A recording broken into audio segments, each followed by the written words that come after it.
Eu nunca imaginei que descobriria os segredos mais profundos da minha mãe 3 semanas depois de enterrá-la. Nunca imaginei que aquela mulher gentil, de sorriso discreto e olhos sempre um pouco tristes, carregava uma história tão devastadora que ela preferiu levar para o túmulo. Mas a vida tem seus próprios planos e às vezes os mortos falam mais alto do que jamais falaram em vida. Meu nome é Sofia, tenho 27 anos e esta é a história de como o diário da minha mãe mudou tudo. Estava chovendo naquela tarde. Lembro porque a chuva batia contra as janelas da velha casa da minha mãe, criando uma melodia que parecia ecoar o vazio que eu sentia no peito. Fazia 3 semanas desde o funeral e eu ainda não tinha coragem de mexer nas coisas dela. Cada objeto me fazia chorar: o chale que ela usava, os livros de poesia, as fotografias onde ela nunca parecia completamente feliz. Mas eu precisava fazer isso. Precisava organizar, decidir o que guardar, o que doar. Então comecei pelo armário do quarto dela, foi no fundo, atrás de caixas velhas e cobertores que cheiravam a naftalina, que encontrei. Um caderno de capa de couro desgastado, páginas amareladas, uma fita vermelha marcando uma página específica. Minhas mãos tremeram quando o abri e reconheci a caligrafia delicada da minha mãe. 15 de março de 1998. Hoje ele gritou comigo por 15 minutos porque o jantar estava frio. Não importa que eu tenha esperado 2 horas por ele. Não importa que eu tenha reaquecido a comida 3 vezes. Nada do que faço é suficiente. Nunca senti o ar fugir dos meus pulmões. Aquela não era a mãe que eu conhecia. Ou melhor, era uma parte dela que eu nunca havia visto. Continuei lendo, página após página, enquanto a chuva ficava mais forte lá fora e meu mundo desmoronava por dentro. 22 de abril de 1998. Hoje me vi no espelho e não reconheci a mulher refletida. Onde está aquela garota que sonhava em ser professora, que amava dançar, que acreditava no amor? Ele a destruiu, pedaço por pedaço, com palavras afiadas disfarçadas de preocupação, com críticas mascaradas como conselhos, com isolamento travestido de proteção. Vocês precisam entender, eu não sabia de nada disso. Absolutamente nada. Minha mãe sempre foi reservada sobre seu passado, mas eu achava que era só porque o casamento não havia dado certo. Ela dizia que meu pai biológico, Roberto Almeida, era apenas alguém que não deu certo, que ela havia se divorciado quando eu tinha 2 anos. Ponto final. Nunca entrávamos em detalhes, mas aquele diário revelava um inferno que minha mãe viveu em silêncio. 3 de junho de 1998. Ele rasgou meus desenhos hoje. Disse que eram perda de tempo, que eu deveria focar em ser uma esposa melhor. Não posso contar a ninguém. Ele já me isolou de todos meus amigos. Minha família está longe e acredita que sou feliz. Como posso destruir essa ilusão? Como posso admitir que falhei? Lágrimas escorriam pelo meu rosto enquanto eu lia. Cada página era uma facada no coração. Como ela aguentou isso? Como conseguiu parecer tão normal, tão forte, quando carregava tanta dor? Então cheguei na entrada que me fez entender tudo. 14 de agosto de 1998. Estou grávida, Discovery Hall. Deveria estar feliz. mas só sinto terror. Como posso trazer uma criança para este inferno? Mas talvez este bebê seja minha força, minha razão para finalmente fugir. Não posso deixar minha filha crescer vendo isso como normal. Não posso permitir que ela aprenda que amor é sinônimo de sofrimento.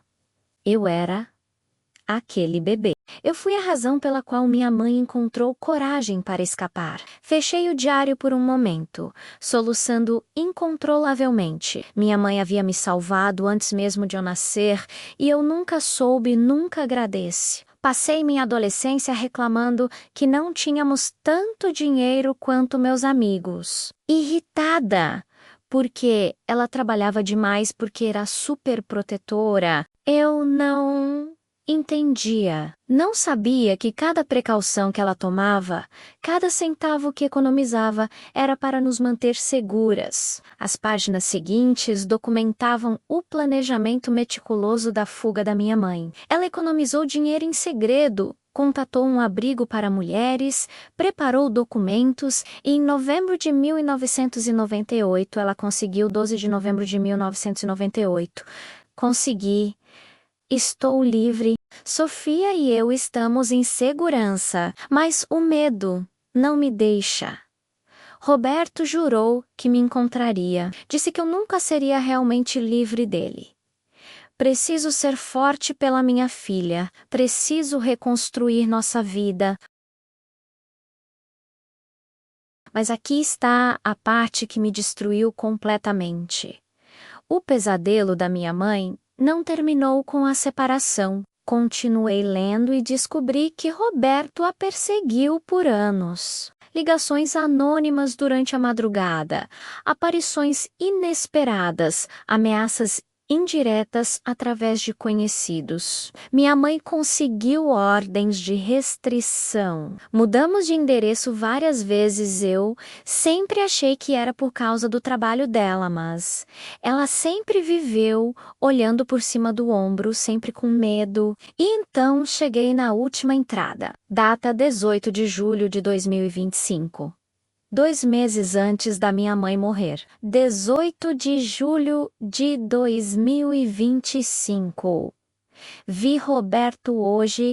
Depois de tantos anos, pensei que ele tivesse me esquecido. Mas ele está aqui, na cidade. Nossos olhares se cruzaram no supermercado e vi aquela expressão, aquela promessa silenciosa de que isso não acabou. Tenho tanto medo, mas não posso deixar Sofia saber. Ela tem sua própria vida agora, seus próprios sonhos. Não vou destruí-los com meu passado. Se algo acontecer comigo, a frase terminava ali, inacabada, como uma profecia que se cumpriu. Vocês sabem como minha mãe morreu? Ataque cardíaco fulminante foi o que disseram. Ela tinha 52 anos, nenhum histórico de problemas cardíacos na família. Um dia ela estava bem, no outro ela se foi. Rápido demais, sem chance de despedida. Mas agora, com aquele diário nas mãos, eu me perguntava: teria sido realmente natural? Peguei meu telefone com mãos trêmulas e liguei para a única pessoa que poderia me ajudar. Daniel Ferreira era amigo da família há 15 anos. Ele era psicólogo e havia conhecido minha mãe em um grupo de apoio, onde trabalhava como voluntário. Eu sempre achei que era um grupo genérico de apoio emocional. Nunca imaginei que fosse especificamente para vítimas de violência doméstica. Minha mãe nunca me contou. Quando Daniel chegou naquela noite, encontrou-me cercada pelas páginas do diário, olhos vermelhos, mas com uma determinação que eu mesma não sabia que tinha. Daniel, ele a matou. Eu sei que foi ele. Daniel pegou o diário e começou a ler. Vi sua expressão mudar de curiosidade para horror, de tristeza para raiva. Sofia, eu nunca soube. Marta nunca falou sobre detalhes. Ela mantinha tudo guardado. Ela protegeu todo mundo guardando isso para si, eu disse. Voz embargada, mas agora ela se foi e esse monstro ainda está por aí. Livre, provavelmente destruindo outras vidas. Eu não posso deixar isso assim. O que você vai fazer? Olhei para ele e, naquele momento, tomei uma decisão que mudaria tudo. Vou investigar. Vou descobrir a verdade sobre a morte da minha mãe. Vou encontrar provas do que ele fez a ela. E se ele estiver fazendo isso com outras mulheres? Pausei, enxugando as lágrimas. Vou dar voz à minha mãe, Daniel. Ela ficou silenciosa a vida inteira, por medo. Não vou, disse lá silenciosa na morte. Nos dias seguintes, mergulhei de cabeça na investigação. Usei os nomes que minha mãe mencionou no diário para rastrear pessoas que os conheceram durante o casamento. A maioria tinha medo de falar Roberto. Era advogado. Tinha conexões, mas alguns se abriram quando souberam que minha mãe havia falecido. Uma antiga vizinha, Dona Beatriz, me recebeu em sua casa. Suas mãos tremiam quando me contou. Sua mãe era uma alma gentil, querida. Eu sempre soube que algo estava errado. Ouvia a voz dele gritando, mas nunca a dela. Uma vez a vi com um hematoma no braço. Ela disse que bateu na porta. Mas eu sabia a verdade. Por que não fez nada? Perguntei, tentando não soar acusatória. Porque tive medo. Roberto era poderoso.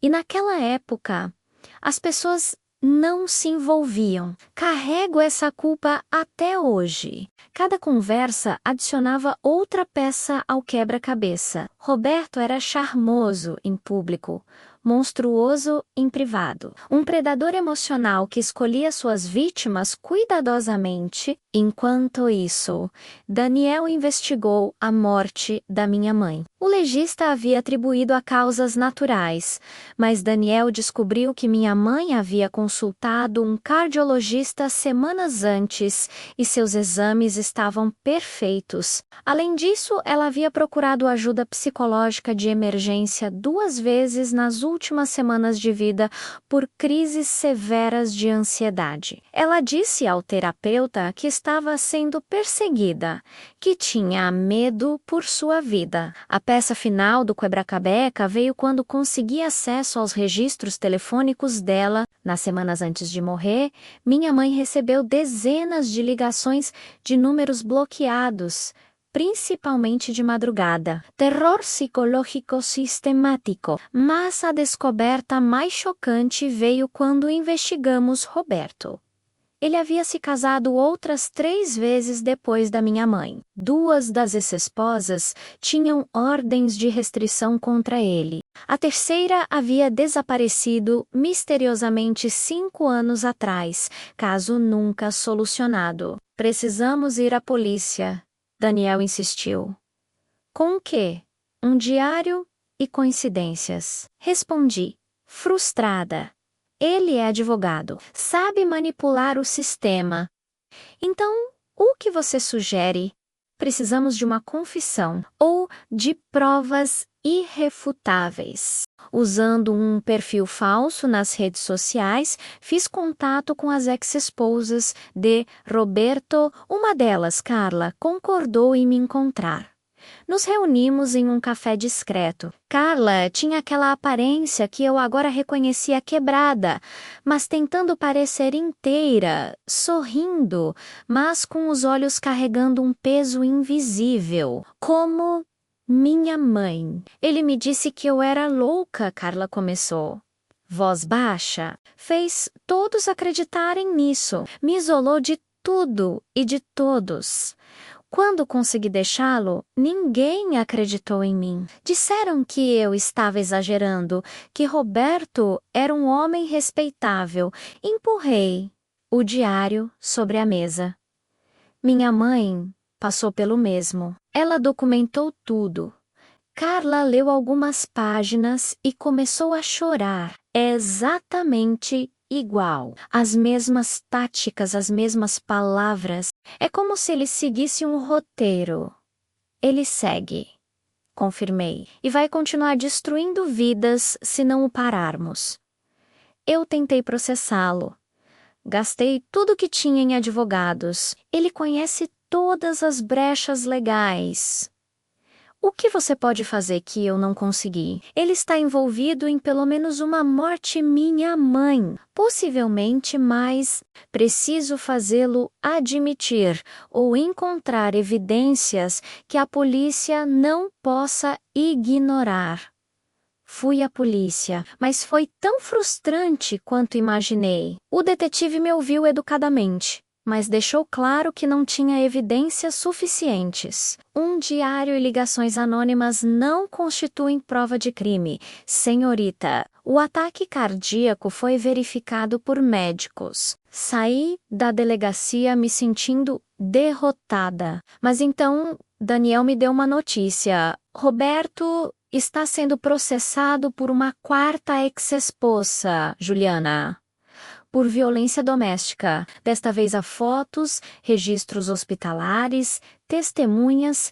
Imediatamente contatei a advogada de Juliana, doutora Márcia Rodrigues, especialista em casos de violência doméstica. Contei tudo o diário às outras vítimas, minhas suspeitas. Isso muda tudo, ela disse. Um padrão de comportamento ao longo de décadas. Múltiplas vítimas. Posso usar isso para demonstrar periculosidade crônica, mas precisarei que as outras vítimas testemunhem. Carla concordará, e eu posso testemunhar sobre minha mãe. Apresentar o diário. O diário é ouro, Sofia. Evidência documentada contemporânea aos abusos. Juízes levam isso muito a sério.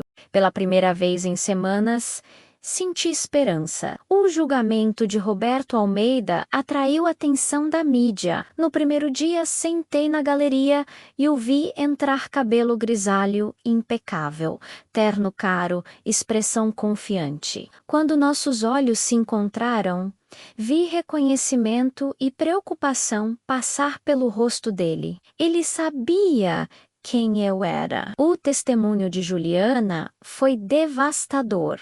Anos de tortura psicológica, isolamento, manipulação e eventual violência física. As fotografias de hematomas e hospitalizações eram impossíveis de ignorar. Então Carla testemunhou, nervosa no início, mas sua voz ganhou força. Descreveu táticas idênticas às do diário da minha mãe, provando um padrão claro. Quando me chamaram para depor, segurei o diário da minha mãe como um talismã. Pode nos contar sobre sua mãe? A promotora perguntou gentilmente. Respirei fundo. Minha mãe era a pessoa mais gentil que conheci. Ela me criou sozinha depois de deixar meu pai. Só após sua morte descobri a verdade sobre o que ela suportou.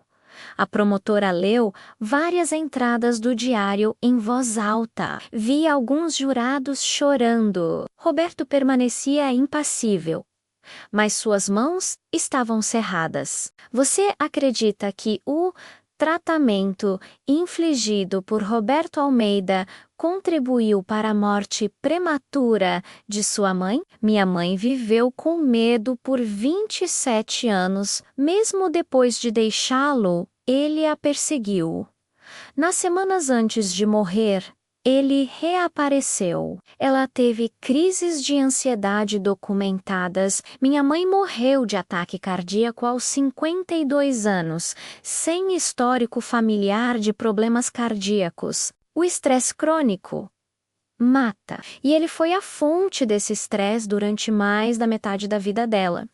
O silêncio no tribunal foi pesado. A promotoria então apresentou evidências de que Roberto havia contatado minha mãe repetidamente antes de sua morte, ligações registradas, avistamentos confirmados. Mais chocante ainda. Investigadores encontraram no computador dele uma pasta com informações sobre todas suas ex-spouses, endereços, fotos, rotinas diárias, perseguição sistemática, documentada.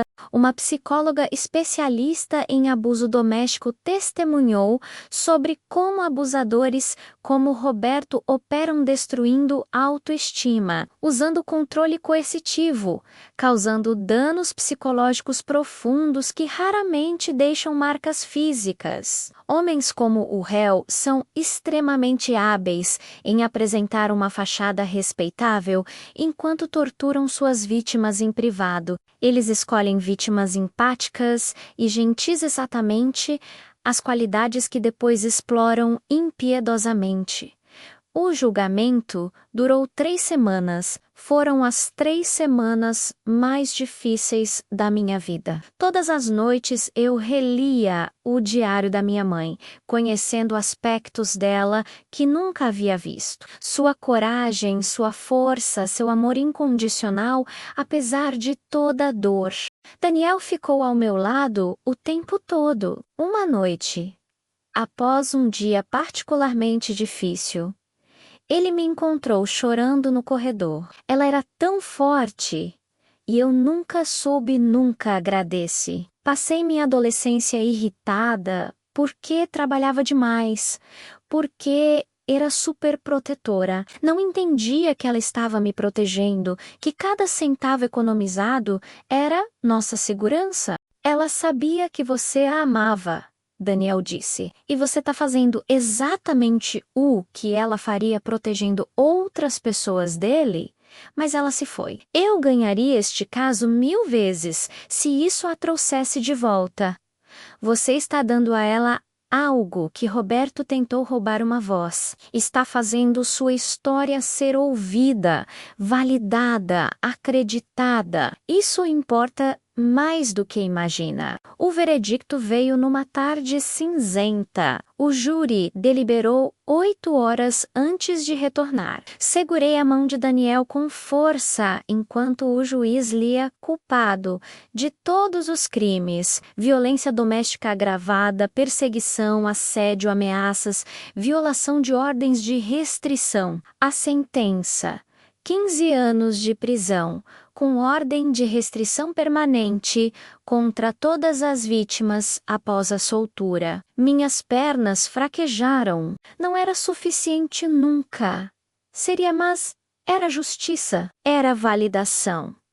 Era a voz da minha mãe finalmente sendo ouvida. Do lado de fora do tribunal, Juliana, Carla e outras vítimas, nos abraçamos, choramos, compartilhamos aquele fechamento. Sua mãe salvou minha vida, Juliana me disse. Seu diário, saber que não estava sozinha, que não estava louca, me deu coragem. Ela salvou todas nós, Carla acrescentou, e você a honrou da maneira mais bonita possível. 2 meses depois, voltei à casa da minha mãe. Ela parecia diferente não, mais assombrada por segredos, mais um testemunho de sobrevivência e amor. Decidi transformar o diário em um livro, com permissão de todas as vítimas.